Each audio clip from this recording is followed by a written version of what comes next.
नहीं है। पहली बार इस सदन में आप लोगों के सामने पढ़ रहा हूं, बात पहुंचे तो स्नेह देना कि जहां भारती भाल वीरों के चूमे, कि जहां भारती भाल वीरों के चूमे, जहां खुद गजानन भी मूषक पे घूमे, कि जहां खुद गजानन भी मूषक पे घूमे, मैं बोलूं सदा धर के गणवेश तन पर, नमस्ते सदा वत्सले मातृभूमि, नमस्ते सदा वत्सले मातृभूमि। एक कविता, मेरा मन है कि मैं यहाँ पर भगवान श्री राम का ये दरबार है, मैं अपनी कविता जचवाऊं, मैं अपनी कविता उनके श्री चरणों में अर्पित करूं, ऐसा मेरा मन है। इतिहास कविता अगर आप सुनना चाहते हैं तो एक बार मैं चाहता हूं कि आप दिखाएं। मेरी तपस्या की कविता है, आप तक अच्छी पहुंचे तब आप लोग मुझे अपना स्नेह दीजिएगा। मैं पंक्तियां पढ़ता हूं कि बहुत सो चुके अब उठ जाओ, समय नहीं ये सोने का। अगर हो सके तो ये वाला स्क्रीन थोड़ी देर के लिए प्लीज बंद करवा दीजिए। मुझे ऐसा लग रहा है कि उधर भी कोई सम्मेलन चल रहा है और आधे लोग वहां देख रहे हैं, मेरे श्रोता बढ़ रहे हैं। अगर हो सके तो हाँ प्लीज बंद करा दीजिए, इसको कुछ एडवर्टाइज वगैरह चलवा दीजिए। भैया बटन मत दो, बटोगे तो हाँ मैं पंक्ति पढ़ता हूँ, सुनना कि बहुत सो चुके अब उठ जाओ, समय नहीं ये सोने का, अब तक खोया बहुत करो प्रण, अब कुछ भी ना खोने का। राम जन्मभूमि खोई थी, खोए ताजमहल हमने, मुगलों के आतंक से खोए कितने राजमहल हमने। गोपाचल की हर प्रतिमा जुल्मों की कथा सुनाती है, कि गोपाचल की हर प्रतिमा जुल्मों की कथा सुनाती है। किसने कैसे लूटा हमको चीख चीख दर्शाती है, किसने कैसे लूटा हमको चीख चीख दर्शाती है। पृथ्वीराज ने गौरी को 16 युद्धों में जीता था। मेरे पिताजी अतिरिक्त देशभक्त संघ वाले, नेकर वाले, मुझसे बोले सौरभ ये जरूर देखना, सीरियल शुरू हुआ पृथ्वीराज चौहान। मैंने पूछा क्यों? बोले देशभक्ति की कविताएं लिखते हो, कंटेंट मिलेगा। साहब पहले एपिसोड से लास्ट एपिसोड तक देखा मैंने, लेकिन वो पृथ्वीराज चौहान संयोगिता के दुपट्टे से बाहर नहीं निकले। मुझे ये नहीं समझ में आया कि ये चैनल वाले, ये टीवी वाले, ये फिल्म वाले हम लोगों को क्या बताना चाहते हैं। क्या ऐसा इतिहास हमारा रहा जैसा हम लोग देख करके तालियां बजा करके लौट आते हैं? अगर लगे कि भगवान राम के इस मंच से ये कविता होनी चाहिए थी, ये विरोध होना चाहिए था, तो एक भी हाथ अब अवलोक का खाली ना रहे। पंक्तियां मैं पढ़ता हूं, आप लोग सुनना कि पृथ्वीराज ने गौरी को 16 युद्धों में जीता था, अनवरत लड़े 40 युद्ध, वो बाजीराव तो चीता था। उस बाजीराव को मस्तानी के इश्क में मरता दिखा दिया, पृथ्वीराज के शौर्य को प्रेम का पानी भरता दिखा दिया। वो महाराणा जिनके बारे में दिखा सके वो थोड़ा था। एक 40-50 किलोग्राम का आदमी खड़ा किया, बोले ये महाराणा प्रताप हैं, इन्हें महाराणा प्रताप मान लो। आपको नहीं पता था महाराणा प्रताप कौन है, तो आज भी उदयपुर में इनके महल में जाकर उनके वसन और उनका भाला रखा हुआ है, वो देख लो तो आपको पता चल जाएगा कि वो शेर था, कोई भेड़ नहीं था। पंक्तियां पढ़ता हूं और दावा करता हूं कि आप लोगों के कलेजे पर हस्ताक्षर करेगी कि पृथ्वीराज के शौर्य को प्रेम का पानी भरता दिखा दिया। वो महाराणा जिनके बारे में दिखा सके वो थोड़ा था, कि वो महाराणा जिनके बारे में दिखा सके वो थोड़ा था। जिस भाव को छू पाए उससे कहीं ज्यादा उनका घोड़ा था, कि जिस भाव को छू पाए उससे।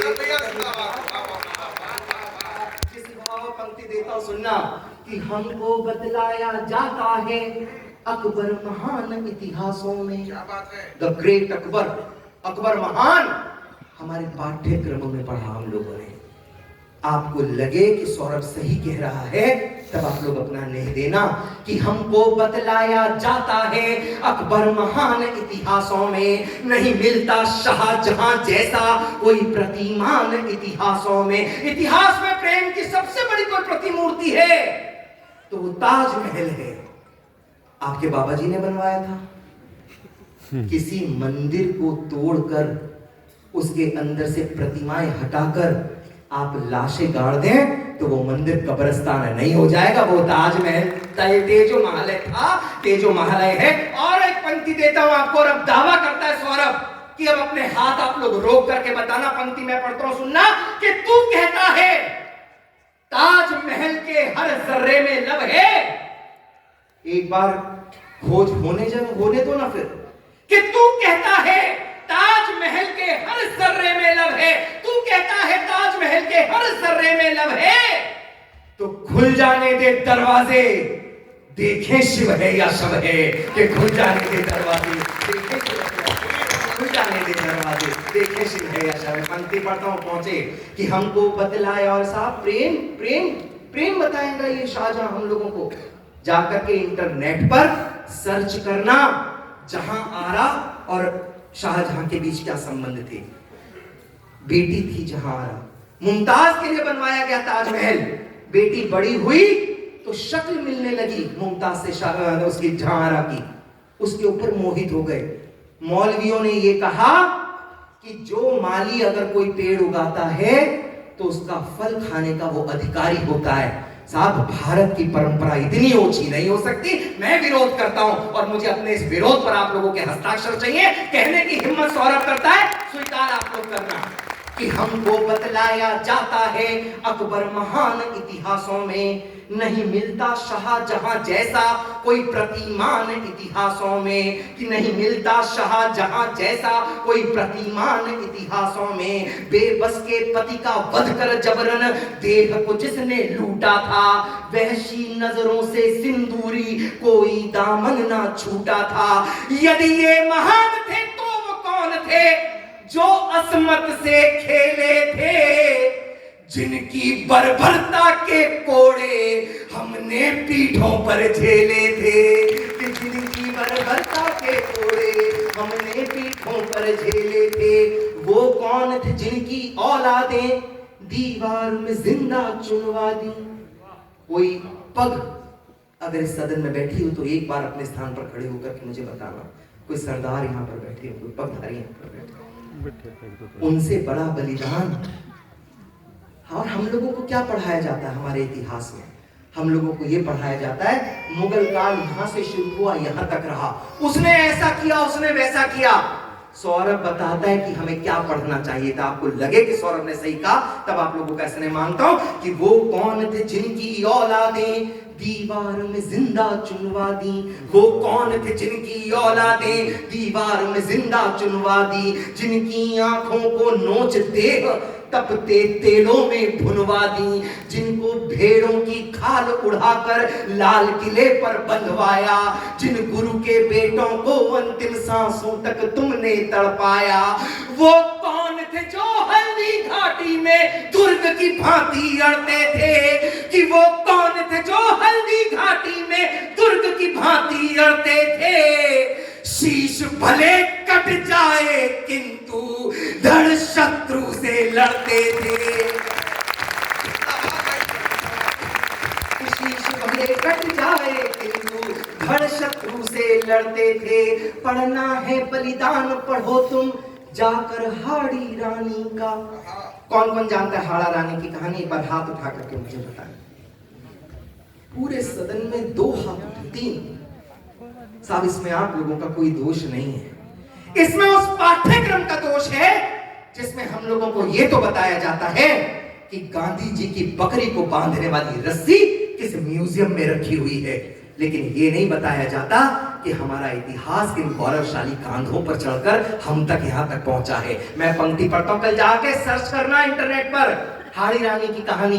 3 दिन हुए थे विवाह को राणा रतन सिंह के, 3 दिन।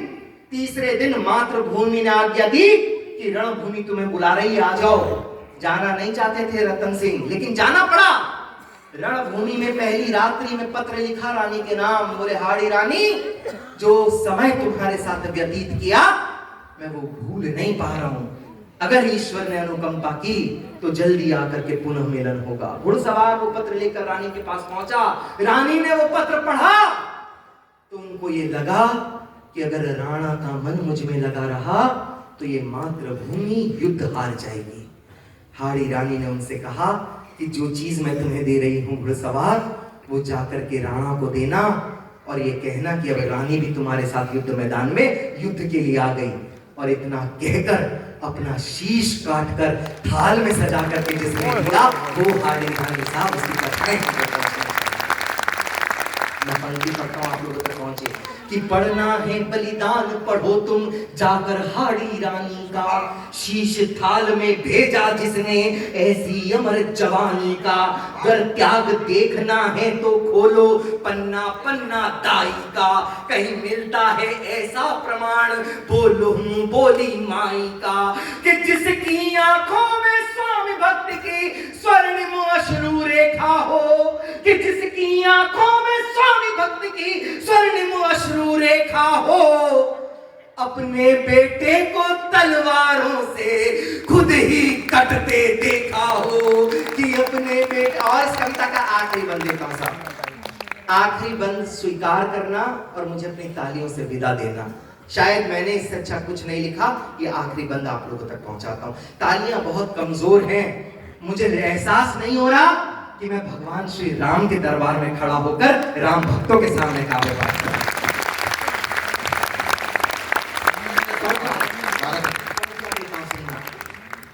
कि गर बात करो तुम प्रेम की तो मैं एक प्रमाण अब देता हूं। आहा, भारत में प्रेम का इतिहास उठा करके पढ़ना है तो प्रेम का सबसे बड़ा प्रतीक कोई ताजमहल नहीं है साहब।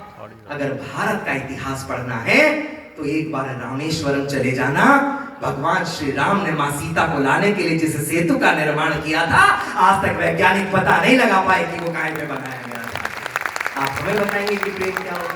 तिलक जी बड़े कवि हैं, आप समर्पित करता हूं आपको ये पंक्तियां कि गर बात करो तुम प्रेम की तो मैं एक प्रमाण अब देता हूं, सबसे सुंदर तन और मन की देवी का नाम अब लेता हूं। वो शील गुणों की धारी छत्राणी थी, वीर थी वो सती थी, सौंदर्य और चारित्र का तो संयुक्त रूप पद्मावती थी। कौन कौन ने देखी है पद्मावती? एक बार हाथ उठा करके बताया। रानी पद्मिनी की कहानी किस किस ने सुनी है? सब लोगों ने सुनी है, सब लोग जानते हैं। मैं पंक्ति देता हूं, 700 डोलियां, उनके अंदर 4-4 कहारों की जगह 4-4 सैनिक, और प्रत्येक डोली के अंदर भी 4-4 सैनिक लेकर के 1 लाख के खिलजी के काफिले से भिड़ गई ताकि वो अपने पति को स्वतंत्र करवा के ला सके। आप भारत को बताएंगे कि क्या प्रेम की क्या था और क्या भारत का इतिहास। मैं पंक्तियां पढ़ता हूं, सुनना कि वो छत्राणी थी, वीर थी वो सती थी, सौंदर्य और चारित्र का तो संयुक्त रूप पद्मावती थी। खिलजी से युद्ध लड़ा जाकर फिर पति को मुक्त कराया था, कि खिलजी से युद्ध लड़ा जाकर फिर पति को मुक्त कराया था। गोरा बादल का देश प्रेम तब सबके सन्मुख आया था, कि गोरा बादल का देश प्रेम तब सबके सन्मुख आया था। खिलजी ने चिड़चित्तौड़ को घेरा, थके भूख से पस्त हुए 1 लाख की सेना। कोई ना बाहर जा सकता था, ना कोई अंदर आ सकता था। हमारे बच्चे भूख प्यास से मरने लगे, लेकिन हमारे राणाओं ने, माताओं ने कोई कदम ऐसा नहीं उठाया जिसको कहते हुए गाते हुए सौरभ की आंख नीची होती। क्या कदम उठाया मैं वो पढ़ता हूं कि खिलजी ने चिड़चित्तौड़ को घेरा, थके भूख से पस्त हुए, लड़ते लड़ते राणा के सूर सब पूर्व दिशा में अस्त हुए, कि लड़ते लड़ते राणा के सूर सब पूर्व दिशा में अस्त हुए। इस खबर से पद्मिनी के दिल में विस्फोट हुए बारूद कई, शौर्यशील का बचा के वो जौहर की ज्वाल में कूद गई। क्या होता है जौहर? एक बार एक मोमबत्ती जलाना और उसके ऊपर 1 मिनट के लिए हाथ रखना, पता चल जाएगा कि जीवित अवस्था में अग्नि के माध्यम से प्राण उत्सर्ग करना क्या है। 1 नहीं 2 नहीं, 16,000 रानियों ने एक साथ कुंड में प्रवेश किया। इससे बड़ा इतिहास में और कोई बलिदान नहीं है। मैं उस बलिदान को नमन करता हूं साहब। बहुत प्यारी कविता मेरे भाई ने, सुदीप भोला ने यहाँ पर सुनाई। मैं एक बात कहना चाहता हूं साहब, अगर आज की तारीख में किसी लड़की को, किसी महिला को थोड़ा सा भी सौंदर्य मिल जाता है तो रील्स वायरल होने लगती हैं उसकी। सोचो पद्मिनी ने कैसा सौंदर्य पाया होगा। केवल खिलजी ने आईने में देखा था, आईने में, और इतना बौरा गया कि 1 लाख की सेना लेकर के उसको पाने के लिए चला गया। और हमारी माँ ने क्या किया, ये आखिरी पंक्तियां देकर के मैं यहां से विदा चाहता हूं। मैं आखिरी पंक्तियां आप लोगों के नाम करता हूं, यहां से जाना चाहता हूं। पंक्तियां सुनना कि शौर्यशील का बचा के वो जौहर की ज्वाल में कूद गई। अप्रतिम था सौंदर्य रूप, अप्रतिम था सौंदर्य रूप जो मोम की भांति गला दिया। कि अप्रतिम था सौंदर्य रूप जो मोम की भांति गला दिया। खिलजी के मुंह पर थूक के तन तपती लपटों में जला दिया। खिलजी के मुंह पर थूक के तन तपती लपटों में जला दिया।